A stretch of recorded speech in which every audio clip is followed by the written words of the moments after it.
amministrazione comunale e come assessore alla cultura non posso che condividere e incoraggiare iniziative come questa.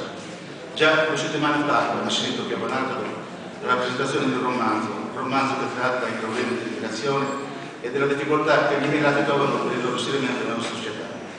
Alla presentazione di questo libro siamo ancora più interessati perché è scritto da un nostro compaesano che è sempre rimasto legato al paese e qui parente e compagno di gioventù di molti di noi qui presenti. Non ho avuto modo di leggere il libro, ma dal titolo e dalla copertina si capisce che lo scopo di esso è quello di rievocare, di far rivivere, di far sì che non vengano dimenticate la cultura e le nostre tradizioni popolari. Ripeto, non ho letto il libro, ma quando lo leggerò sono sicuro che mi torneranno alla mente i detti, le preghiere, le canzoni e le fiabe che i nostri nonni e genitori ci raccontavano seduti davanti al caminetto o nel guscio della casa. Dobbiamo dar merito a Pietro per l'originalità dell'iniziativa e del lavoro di ricerca che ha sicuramente fatto. Ora lascio la parola a Bruno, autore del libro, che ci illustreranno in particolare il suo contenuto e le sue finalità. Grazie a voi tutti per la presenza e a nome mio dell'amministrazione comunale, un grazie particolare all'Associazione Culturale Pietro Bonarcado di aver organizzato questo appuntamento.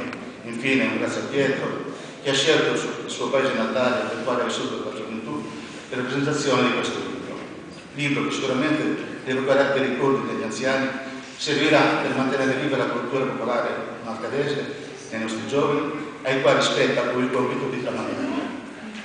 Ok, grazie.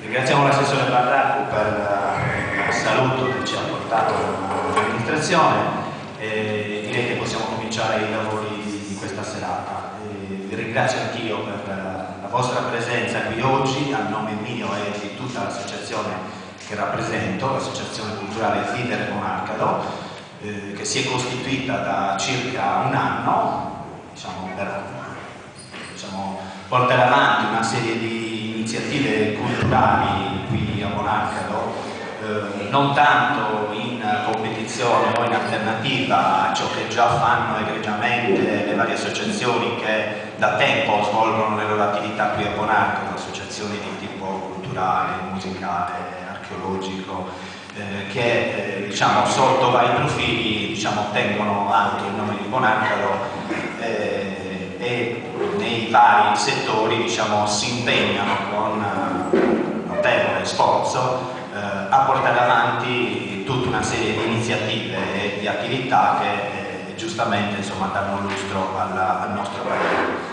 Quindi dicevo, noi non nasciamo in competizione alternativa con loro, anzi ci proponiamo di poter collaborare e di poter promuovere in futuro attività anche assieme, perché crediamo che a Bonarcado serva comunque che ci sia un lavoro comune da parte di tutti per far sì che la cultura cresca, che si mantengano vive le nostre tradizioni, e il lavoro che oggi ci presenterà Pietro è proprio uno di questi. Dicevo, ci prefiggiamo l'obiettivo anche ambizioso di dare un qualcosa di più che forse magari è mancato, ma ripeto non vuole essere in nessun modo competitivo con le altre associazioni. Non sto a presentare quelle che sono le attività che penso si porteranno avanti di qui in avanti. Devo dire che abbiamo una serie di idee, di proposte che stiamo sviluppando e che però magari in un'occasione specifica presenteremo. Faremo anche in modo che queste proposte possano essere condivise ed arricchite anche da parte di coloro che, pur non facendo parte dell'associazione, ma vogliono in qualche modo contribuire e collaborare. Perché, ripeto, il nostro spirito è quello di voler collaborare con tutti, associazioni di ogni genere, anche liberi cittadini che comunque non sono in nessun modo, non fanno parte di alcun tipo di associazione. Dicevo, come associazione vorremmo far sì che, e questo dicevo il libro di Pietro di oggi in qualche modo potrebbe essere uno degli di spunti che ci vorrebbe contraddistinguere, che si contribuisse anche alla salvaguardia di una certa parte della nostra cultura. Pietro, con il suo libro, che è frutto di un lavoro di oltre 30 anni, suppongo, quindi una ricerca che lui ha fatto minuziosamente, con molta pazienza e soprattutto con molto impegno, perché si è dedicato alla raccolta di diciamo, testimonianze orali, testimonianze scritte, è stato negli archivi, ha girato molto e ha lavorato tanto per mettere assieme tutto questo materiale, ed ora ci presenterà questo libro che, diciamo, è un primo passo, è un'opera prima. Sì, è un'opera prima. Per Pietro è l'opera prima, e speriamo che sia la prima di una lunga serie.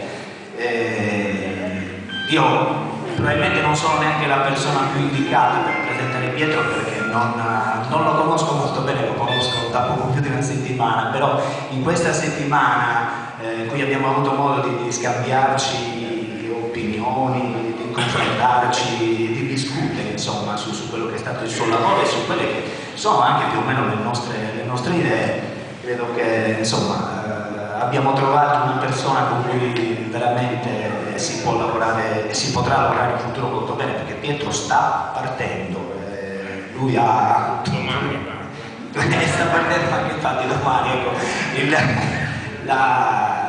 Il motivo della nostra serata qui, e non ce ne vogliano diciamo, i rappresentanti del coro del mercato, che più tardi insomma avranno la loro manifestazione, non ci siamo voluti inserire a tutti i costi ora, ma è solamente diciamo, dovuto al fatto, questo momento di oggi, dovuto al fatto che Pietro è qui da una settimana, la scorsa settimana per ovvie ragioni non si poteva fare, è qui da una settimana e domani praticamente ripartirà, quindi insomma abbiamo cercato in qualche modo di trovare, per ritagliarci un piccolo spazio senza voler, ripeto, rubare diciamo, quella che è la scena importante della serata al coro Bonacato, e quindi diciamo che trascorreremo assieme un'oretta più o meno, nella quale Pietro ci allieterà leggendo passi e brani del suo libro. Prima ancora che Pietro intervenga ci farà ascoltare una serie di testimonianze orali che lui ha raccolto nel tempo da conoscenti, signori anziani, alcune che non ci sono più, altre che sono ancora qui tra noi, e quindi diciamo comincia a mettere assieme un po' di materiale che poi in qualche modo deve essere strutturato, organizzato per poter diventare eventualmente anche un qualcosa, anche una raccolta più vasta e articolata. Vorrei solamente dire una cosa a proposito di queste testimonianze. Sarebbe bello se, visto che fino ad ora Bonarcado ha avuto una serie di pubblicazioni, di volumi sul paese, raccolte fotografiche, testi specifici, archeologici, però quello che manca probabilmente è, visto che le tecnologie in qualche modo già, perlomeno da 30-35 anni a questa parte già lo consentivano, sarebbe bello che si riuscisse a mettere assieme una raccolta anche di testimonianze video e registrazioni audio, per poter poi eventualmente diciamo, comporre tutto un mosaico storico che probabilmente ci manca. Lo dico perché credo che potrà essere diciamo, un lavoro che farà piacere a molte persone, a rivedere, anche se non parliamo di persone o di fatti, di luoghi di 40-50 anni fa, ma anche solo di 30 o di 20, credo che poter rivedere quei momenti, quelle persone potrà far piacere a tutti noi. Quindi l'invito è che chi ha di questo materiale, quindi registrazioni audio o video, insomma, in qualche modo si faccia avanti, ecco, e provvederemo in qualche modo a trasferirlo in formato digitale e a rielaborarlo in maniera tale poi da poterlo eventualmente condividere successivamente. Credo che possa bastare così, anche sì. Giustamente, prima che prenda la parola Pietro, facciamo partire le testimonianze, anzi partire prima una poesia di André che penso ci stia bene in questo momento.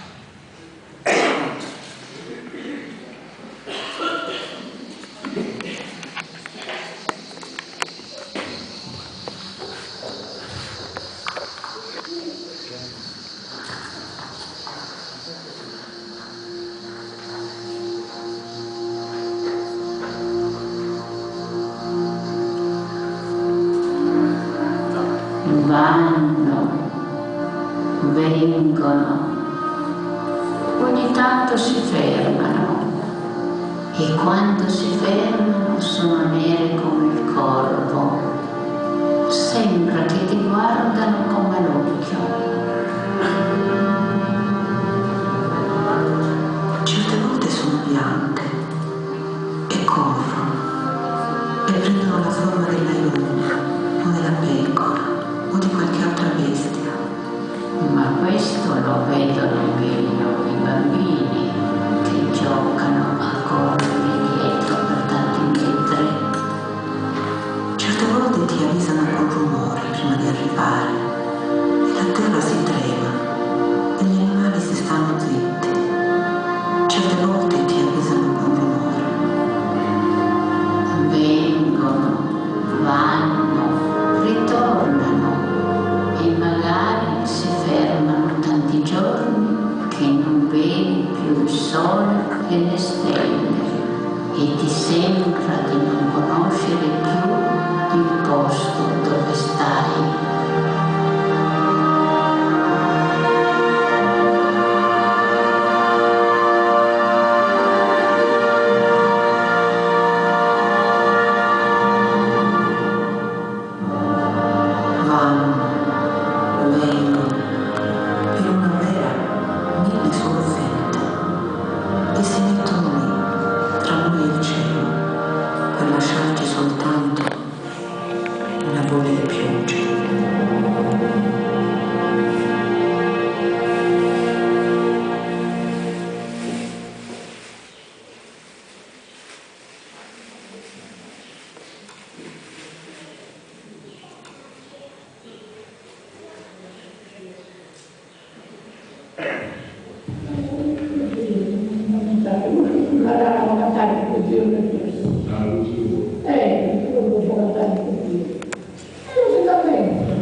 E infatti mamma veniva a la paccanata così sul mare e quando veniva a Mazzara si vedeva su uno, mamma non veniva nulla che veniva con un piede di aria a Mazzara, poi tornava a venire a e sempre dominato senza ambito. E grazie a Dio andavo ma se no una cosa di mare di andare a camminare dall'inizio e si deve tirare perché la cosa la ma poi questo come e su a tutti da riparare c'è la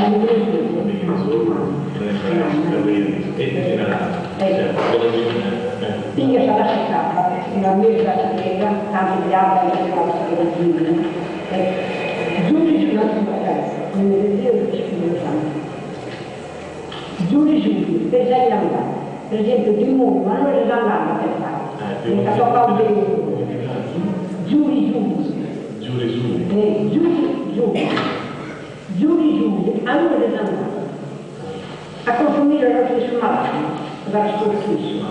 Cioè lo stesso malato non lo sporchissimo. Vai di camari, perché la mente non è andata.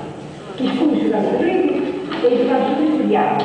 Stavo pubblica in un essere che è un caricamento palusto. Col primo attestatore. Se no non si va di storia, parlando di dentro, non lo vedo vedere che cosa fai l'altro. Parte di storia, ma la pubblica sulla subito come se lo Salacca, quando mi dicono Salacca. Certa conta si vive in questa senza nessuna protezione.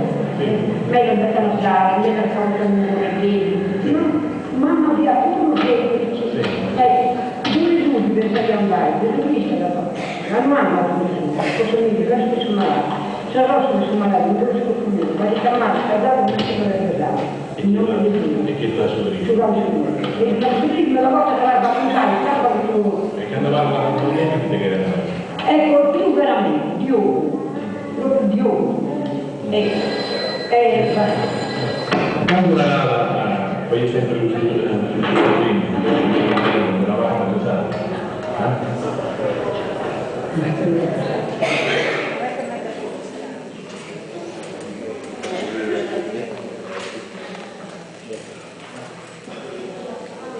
bene che abbiamo bisogno alla schiena e ci vogliamo per quello che si usava sulla notte, la rama sulla schiena e si spiegava di San Gallo, cominciando a San Gallo del primo, di San Gallo del primo, e il Gallo del Santo, l'uso di uno, l'uso di uno e a noi. e non si deve dire Poi, su primo, pure si sono che si usava.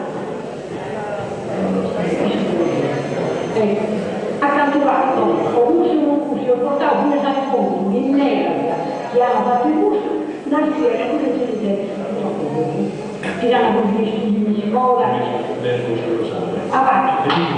anche era quello stesso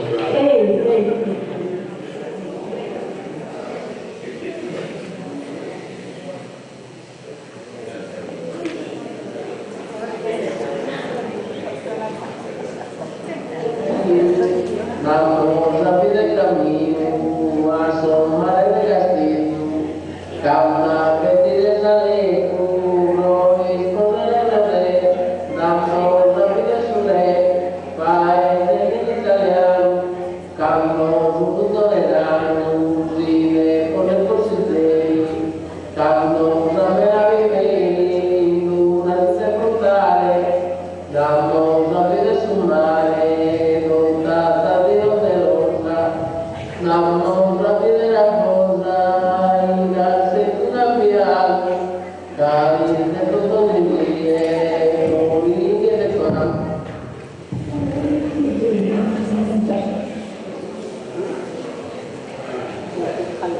Possiamo iniziare, scusate la qualità dell'audio, ovviamente non era delle migliori, ma appunto come vi dicevo è stata in qualche modo queste registrazioni sono state realizzate con mezzi di fortuna di circa 30 anni fa, già averceli allora era insomma, un grosso privilegio. Ovviamente per fare un lavoro di un certo tipo bisognerebbe intervenire con un'attrezzatura anche di un certo tipo importante, che però non è escluso che un domani non si riesca neanche a fare questo, ecco. Sarebbe stato forse più utile e pratico anche magari riportare passare a video il testo di quanto è stato detto per una maggior comprensione, ma anche questo potrà essere tutto un lavoro di arricchimento che potremo fare in seguito. Cedo volentieri la parola a Pietro, che così vi potrà intrattenere. Grazie.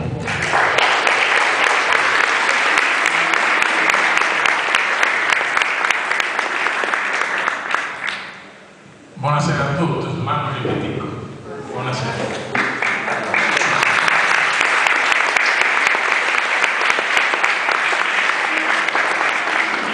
Allora, l'idea di fare questo libro è partita da lontano. Intanto voglio ringraziare sia l'associazione Vivere con Arcano e l'assessore che hanno speso parole simpatiche nei miei confronti.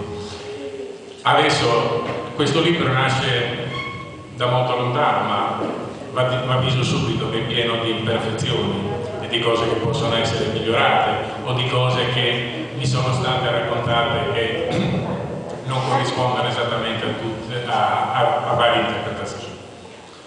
E questo libro è nato soprattutto come gesto di affetto verso coloro che in qualche modo l'hanno dato per le mie interviste, per i miei motivi di studio, e che mi sembra giusto restituire, perché credo che questi lavori possono essere gratificanti personalmente, ma se non rientrano, fanno parte della collettività, sono morti, e che quindi non hanno proprio una ragione di esistere.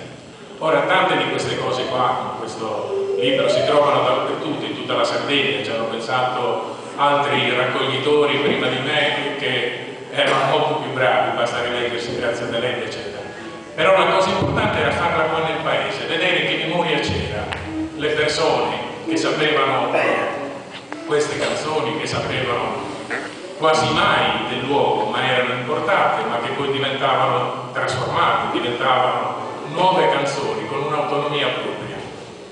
Quando io ho iniziato a fare questo lavoro ero studente e come tanti altri ragazzi guardare il sardo non fu questa cosa così importante, non era la cosa più importante, anzi quello che era la musica, le nostre tradizioni erano lasciate soprappasse da altre che allora andavano per la maggiore, allora c'erano i canti rock, c'erano i Beatles, c'erano i Rolling Stone, eccetera eccetera. Il problema è che poi andando fuori, andando come si dice in continente, sbucca fuori le proprie radici in una maniera dirompente.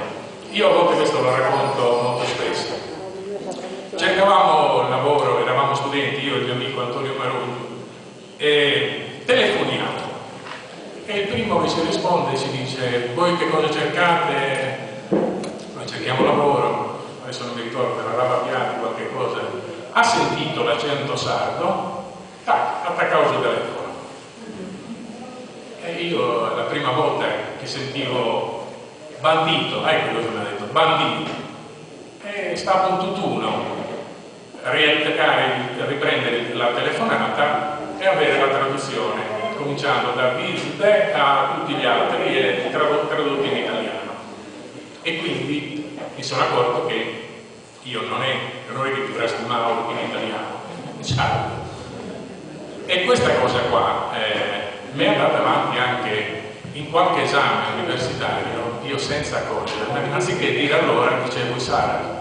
Il professore mi ha detto: ma che cos'è questa parola? È italiano antico? Io sì, è italiano antico. Quindi la cosa è andata avanti così. Ho avuto la fortuna di incontrare dei professori che avevano fatto delle ricerche veramente importanti, come Diego Carpitella, Lombardo Satriani, Alberto Maria Cinese, e soprattutto loro dicevano questo: voi ci avete un tesoro nella vostra lingua, nella vostra cultura, nella musica, nei modi che avete di fare, eccetera, e non sapete valorizzare.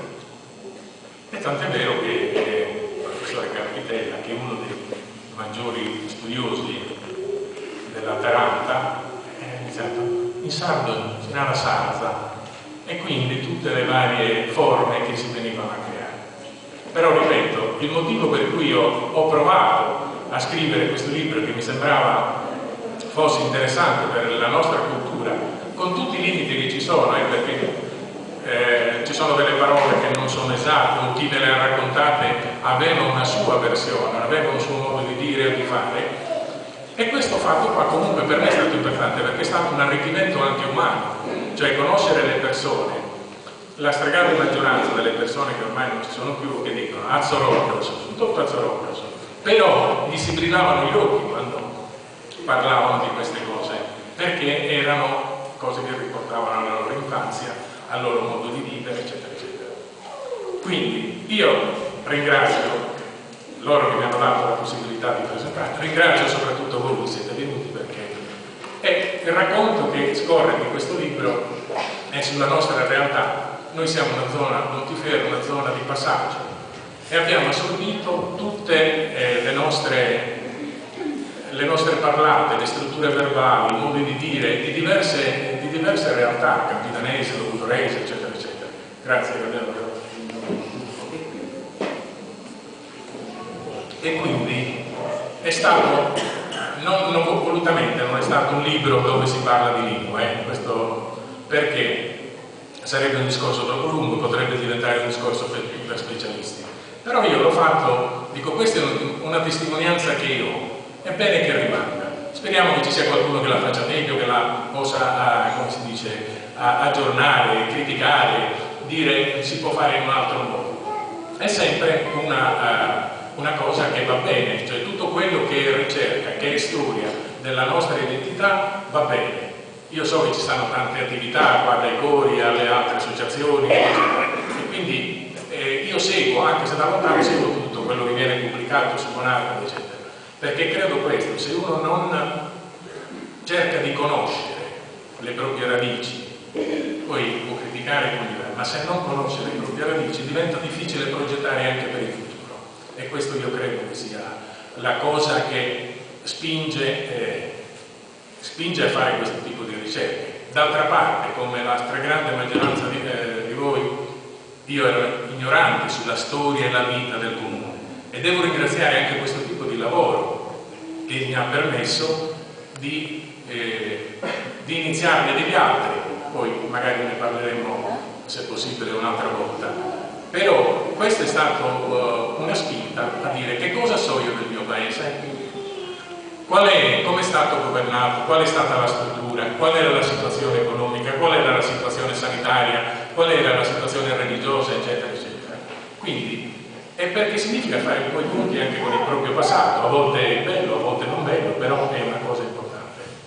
Una cosa mi ha colpito comunque di tutta questa ricerca che io ho fatto, che è l'ironia.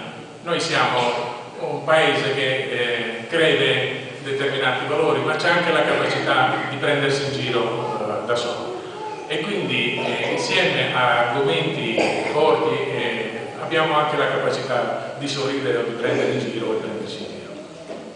La cosa che risulta chiara è che questa cultura orale è prevalentemente femminile, passa e la cultura maschile avviene di trasmissione orale e più sulle poesie, sui modi di dire, sul fare, però la cultura è prevalentemente femminile.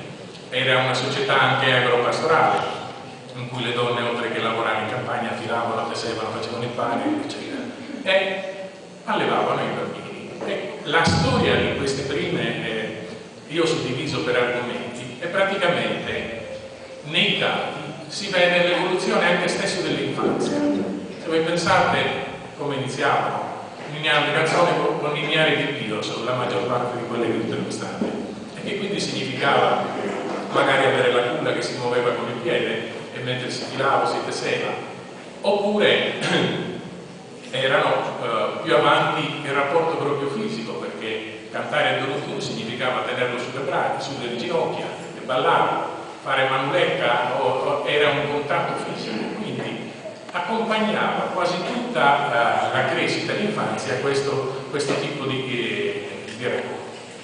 Un'altra cosa che salta fuori è che molto spesso le canzoni venivano passate tramite fogli, tramite cantadores, Deltina de Saliguera, Deltina de Gracchiato Zasso, e poi venivano imparate a memoria.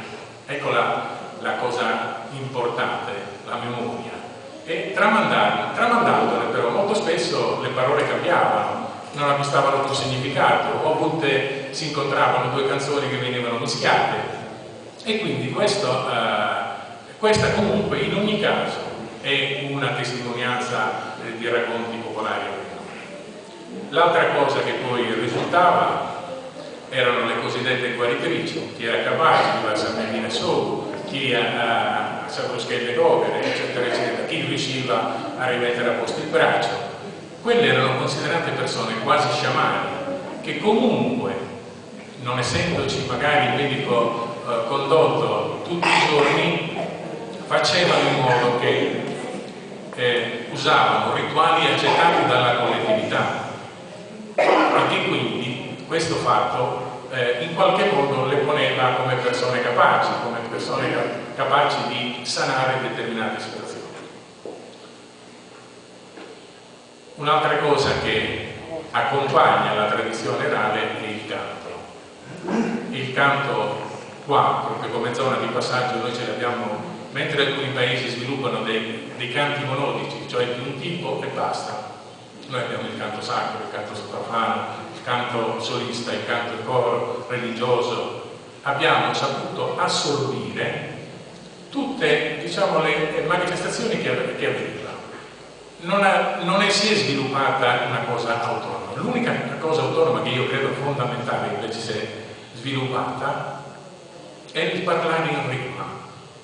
Adesso quasi tutti l'hanno perso, ma se le persone anziane senti fare una frase, ti trovano quasi sempre la rima. Per cui la cosa più normale, che quasi tutti o meno voi sapete, una parola che finisce in etu, credevo, la risposta è quella: campana manna capite, sapitica collana, che non sono, diciamo, dei buoni auguri, no, ma sono talmente forti che sono il nostro modo di parlare. Un'altra cosa che io vi devo segnare, cominciando a diventare pezzo, non è che mi lamento dopo. L'altra cosa che ancora è interessante, in questo percorso di vita che praticamente accompagna noi, le persone che io ho intervistate, qualcheduna abbiamo fatto sentire solamente qualcuna di queste qua, altre sono stati dei contatti per cui abbiamo parlato magari per ore, o qualcheduno con cui ho incontrato, Sinara Biasi che non Sinara in quest'altra maniera, e quindi però per me è stato, lo ripeto, un argomento umano e culturale sotto questo punto di vista. Le cose che venivano dette poi successivamente nei canti, abbiamo le canzoni che erano quelle che si rifacevano ai poeti maggiori, Melchiorre Mureno, Angelo, Diego Mera, eccetera eccetera. Magari a volte se ne conosceva una frase sola. Chi pensa alla canzone Soffiago del Cosa, se si sa un ritornello, quando stavi troppo al bagno si cantava un pezzetto di questa canzone, quindi acquista un'autonomia sua propria, a prescindere dalla canzone. Oppure quando qualcuno ti dice no, questa canzone non era una canzone mala, era la canzone Glora, insomma, che non è per noi, è una cosa per educati, però per loro era una canzone mala, e quindi però era una canzone bella, insomma, perché la capacità di saper parlare e gestire il clima.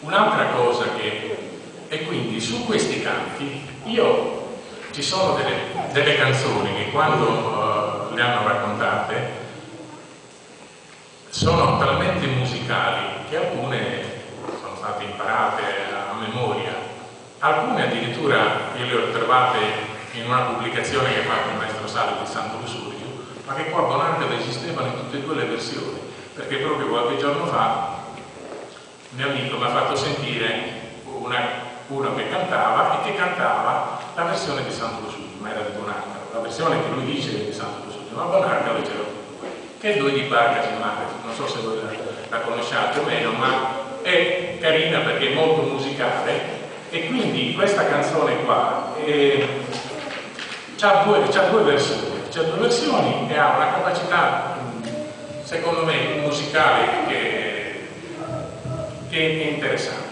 Un'altra canzone che questo devo ricordare perché la prima intervista stata mia nonna, zia Mariangela. E allora gli ho detto: nonna, ma adesso ti faccio sentire come ti registro. La prima cosa che mi ha detto: questa è roba del sudimonio, non di garza intera. E quindi l'ho registrata, ha sentito la prima volta, si è spaventata. Tutto quanto quello che era fuori dalla normalità, roba del sudimonio. E la prima, e mi dispiace perché io questa, purtroppo, nella mia leggerezza, questa cassetta l'ho prestata una volta per una trasmissione televisiva, per una trasmissione radiofonica che facevano a Roma, che era Sardegna emigrata, e poi non l'ho più vista. E quindi alcune canzoni io sono riuscito a recuperarle perché mi ricordavo qualche pezzetto me l'ha ricordato sia Regina, qualche altra signora, qualche altra persona che ho avuto. E c'erano canzoni che sono di come si può dire, di tensioni, di vita da vivere e di raccomandazioni. Questa canzone Savai si trova nelle parti l'unica che io ho trovato nelle parti del Monteferro, Ascano, un po' cambiata, ma molto bella. Dico qualche frase perché me la ricordo a memoria. Simone Simentamia da casa fa che buono. Fagare già non è un termine nostro, no? Simone Simentamia da casa fa che buono. Mai diverse spadrone, in luogo forestieri. Omine vassizzeri ad homo non abites, cosa curata non mites, né cosa vorestue.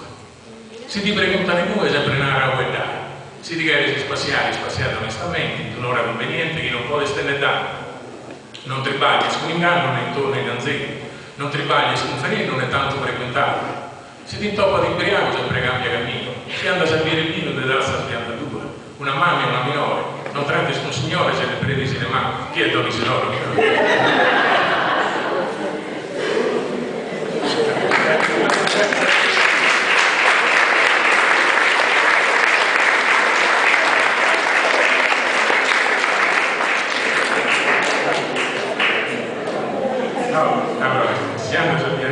Allora quello è Pier Perfetto, non c'è che non ce n'è un altro non tratti sul signore se ne prende, se ne manca, mancare ma parte santo un giorno di cherira, si su compagno usaira due duri inquieto, si senza in mezzo in spettro sempre che roccanica primo, non senza smaigarino e una strasulera, lascia che desandare una spistizzonera, eccetera, eccetera. Quindi sono decaloghi di vita, insomma, che vengono raccontati. E poi c'è un'altra cosa che a me piace ricordare.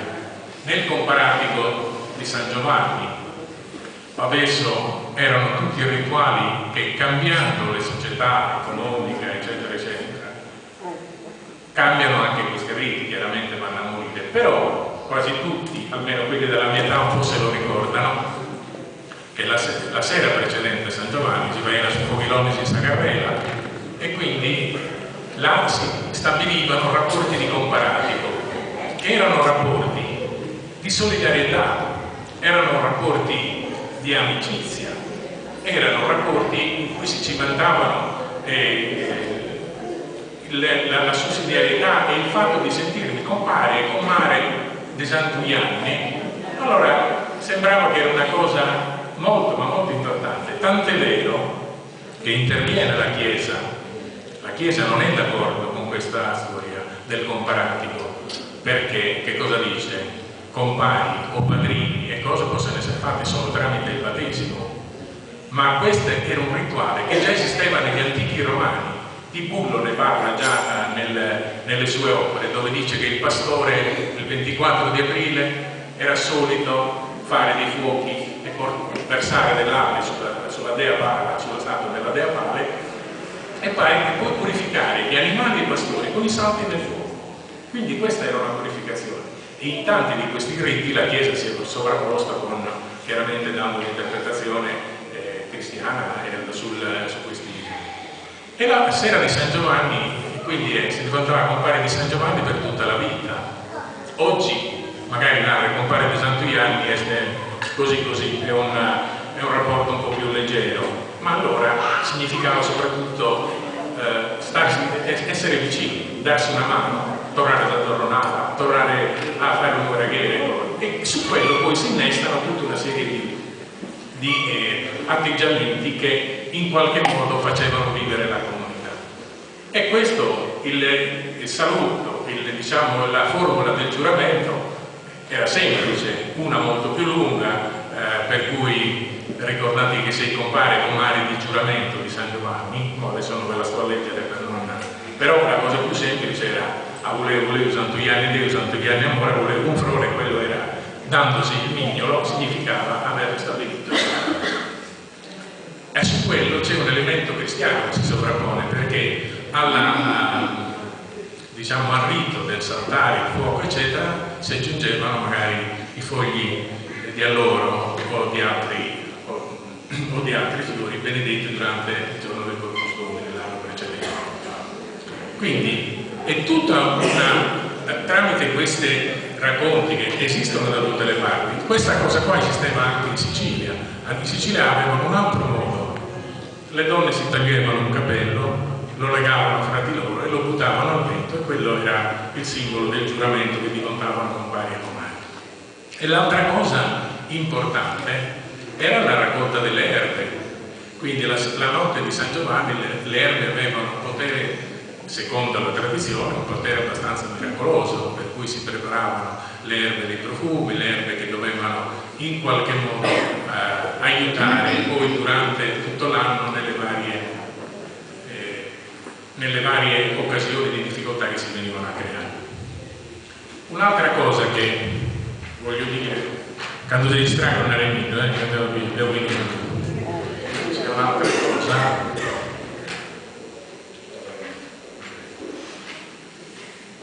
che riguarda l'importanza della Chiesa e il parlare. L'importanza della Chiesa, noi abbiamo avuto una cultura, nacque una cultura cristiana, religiosa, che era frutto anche di storie e di culture di grossi possedimenti del nostro paese, che poi è andato man mano perdendo, eccetera. Questo fatto qua, da una parte, ha portato ad avere una grossa religiosità, nello stesso tempo però ha portato anche a saper ironizzare anche su questa. Comunque, la cultura della Chiesa in Sardegna, ma nel nostro paese in particolare, è stata una cultura dominante, soprattutto perché ha capito come poteva arrivare alle persone e come? Con la lingua. E allora voi trovate che già nel 1800 e successivamente trovate il catechismo in sardo, le preghiere in sardo, le rappresentazioni in sardo e possibilmente in ottave in rima, perché è facile da memorizzare. E tanti poeti che erano dialettali eccetera hanno capito questo e hanno imparato proprio sentendo anche gli inni e le rime sacre, perché poi il canto associato alla rima era ancora più semplice. Molti popoli hanno sempre detto che il canto è l'espressione con cui ci si mette in contatto con la divinità, perché non ha bisogno di parole, ha bisogno solo di armonie, ha bisogno di note che ti mettono in contatto con il divino. E quindi saper dire queste canzoni in rime eccetera, addirittura adesso non ricordo bene il nome, addirittura le tonalità della musica, a volte fatte in coro eccetera, dovevano predisporre l'animo alla commozione. E questo succede, che chi sente ad esempio in chiesa alcune canzoni a 3, 4, 5 voci diventa da sussurro, perché toccano certe corde proprio a livello di sentimento. E quindi questa è una cosa importante che la Chiesa ha fatto come discorso, diciamo, che ha saputo interpretare come arrivare alla popolazione usando la lingua in sardo. Più avanti addirittura il Bocino, il ministro, non subito chi non il viceré che si portava il boi appresso appena via Pilo Longo e brava, questo è bandinato e toccava cucire, non quello, un altro che ha provato a fare la riforma universitaria, chiamava i preti, dice: voi dovete essere il tramite dei discorsi che noi stiamo facendo per riformare la Sardegna e tutto quanto il resto. Gli stessi raccoglitori, Canonico Spano, Vicente, come si chiama, Porro, i primi che hanno fatto i vocabolari, sono tutti preti. E i preti sono riusciti, anche molti dei proverbi provengono direttamente dalla Bibbia. Quando qualcuno sta parecchio fuori, che si dice è un proverbio,